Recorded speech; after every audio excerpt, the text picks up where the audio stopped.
اللہ بہتر کرے گا۔ یہ وہ الفاظ ہے جن سے انسان کی آدھی پریشانیاں ختم ہو جاتی ہیں۔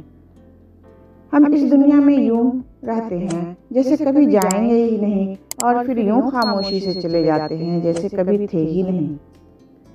اپنا فائدہ سوچے بنا سب کے ساتھ اچھا کرو، کیونکہ جو لوگ پھول بیچتے ہیں ان کے ہاتھوں میں خوشبو رہ جاتی ہے۔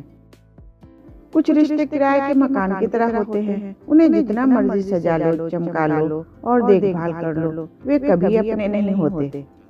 دنیا میں تمہارے لیے سب سے بدتر سزا یہ ہے کہ اللہ تمہاری زبانوں سے اپنا ذکر روک لے۔ جب سے لوگ بزرگوں کی کم عزت کرنے لگے ہیں، تب سے لوگ اپنے دامن میں دعائیں کم اور دوائیں زیادہ بھرنے لگے ہیں۔ دوستی کرنا اتنا آسان ہے جتنا مٹی سے مٹی پر مٹی لکھنا، لیکن دوستی نبھانا اتنا مشکل ہے جتنا پانی سے پانی پر پانی لکھنا۔ کائنات کی سب سے مہنگی چیز احساس ہے، جو دنیا کے ہر انسان کے پاس نہیں ہوتی۔ نیند کو عبادت بنانے کا سب سے آسان طریقہ یہ ہے کہ آپ وضو کر کے سویا کریں۔ جب رزق میں کمی ہونے لگے تو کثرت سے اللہ سے استغفار کیا کرو۔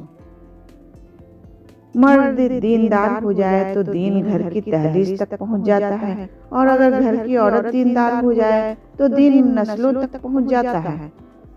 ٹوٹا ہوا یقین اور گزرا ہوا بچپن کبھی واپس نہیں آتا۔